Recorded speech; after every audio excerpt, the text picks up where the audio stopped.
Hi hello ನಮಸ್ಕಾರ, welcome to my channel. ಇವತ್ತಿನ recipe ಬಂದ್ಬಿಟ್ಟು ಕ್ಯಾರೆಟ್ ರೈಸ್. ಈ ಕ್ಯಾರೆಟ್ ರೈಸ್ ಮಾಡೋದು ತುಂಬಾ ಈಸಿ. ಬನ್ನಿ ನೋಡೋಣ. ಮೊದಲು ಒಂದು ಕಡಾಯಿನ ಇಟ್ಕೊಳ್ರಿ. ಅದಕ್ಕೆ 4 ರಿಂದ 5 ಸ್ಪೂನು ಎಣ್ಣೆಯನ್ನು ಹಾಕ್ಕೊಳ್ರಿ. ಆ ಎಣ್ಣೆ ಕಾದ ನಂತರ ಅದಕ್ಕೆ ಸಾಸಿವೆ ಜೀರಿಗೆಯನ್ನು ಹಾಕ್ಕೊಳ್ರಿ.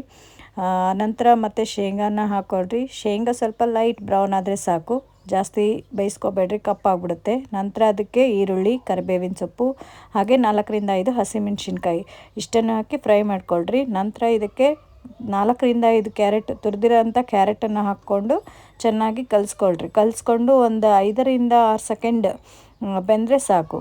ನಂತರ ಇದಕ್ಕೆ ಅಚ್ಕಾರದ ಪುಡಿ, ಹಾಗೆ ಅರಿಶಿನ ಪುಡಿ, ಗರಂ ಮಸಾಲ, ಒಂದು ರುಚಿಗೆ ತಕ್ಕಷ್ಟು ಉಪ್ಪು ಇಷ್ಟನ್ನು ಹಾಕ್ಕೊಂಡು ಮತ್ತು ಚೆನ್ನಾಗಿ ಕಲಿಸ್ಕೋಬೇಕು. ಅದನ್ನು ಸಹ ಒಂದು 5 ಸೆಕೆಂಡ್ ಬೆಂದರೆ ಸಾಕು. ಇದಕ್ಕೆ ಯಾವುದೇ ರೀತಿ ನೀರನ್ನು ಆ್ಯಡ್ ಮಾಡಲ್ಲ. ನೀರು ಆ್ಯಡ್ ಮಾಡಲಾರ್ದೇ ಮಾಡೋವಂಥ ರೈಸ್ ಇದು. ಹಾಗೆ ಎಲ್ಲಿಗಾದರೂ ಕ್ಯಾರಿಯರ್ ಸಹ ಕಟ್ಕೊಂಡು ಹೋಗ್ಬೋದು, ಚೆನ್ನಾಗಿರುತ್ತೆ. ನಂತರ ಇದಕ್ಕೆ ಟೊಮೊಟೊನ ಆ್ಯಡ್ ಮಾಡಿರಿ. ಟೊಮೊಟೊ ಆ್ಯಡ್ ಮಾಡಿಬಿಟ್ಟು ಒಂದು 5 ನಿಮಿಷ ಬೆನಿಲಿಕ್ಕೆ ಬಿಡಿ. ಎಷ್ಟು ಬೆನಿಬೇಕು ಅಂದರೆ ಅದು ಎಣ್ಣೆ ಬಿಟ್ಕೋಬೇಕು, ಅಷ್ಟು ತನಕ ಬೇಯಿಸ್ಕೋಬೇಕು ಇದನ್ನು. ಇದು ಎಣ್ಣೆ ಬಿಟ್ಕೊಂಡಿದೆ ನೋಡಿ. ಈಗ ಇದಕ್ಕೆ ಮಾಡಿಟ್ಕೊಂಡಿರೋಂಥ ಅನ್ನನ ಹಾಕಿ ಕಲಿಸ್ಕೋಬೇಕು. ಇದನ್ನು ಚೆನ್ನಾಗಿ ಕಲಿಸ್ಕೊಂಡು ಬಿಸಿ ಬಿಸಿಯಾಗಿ ಸರ್ವ್ ಮಾಡಿಕೊಂಡು ಊಟ ಮಾಡಿರಿ. ಹಾಗೆ ನೀವು ಮನೇಲಿ ಟ್ರೈ ಮಾಡಿ ಹೇಗೆ ಬಂದಿದೆ ಏನು ಅಂತ ನನಗೆ ಕಮೆಂಟ್ ಮಾಡಿ. ಹಾಗೆ ನನ್ನ ಚಾನಲ್ನ ಸಬ್ಸ್ಕ್ರೈಬ್ ಮಾಡಿ, ಲೈಕ್ ಮಾಡಿ, ಶೇರ್ ಮಾಡಿರಿ ಅಂತ ಹೇಳ್ತಾ ಮುಂದಿನ ವೀಡಿಯೋದಲ್ಲೇ ಸಿಗ್ತೀನಿ. ಅಲ್ಲಿವರೆಗೂ ಬಾಯ್.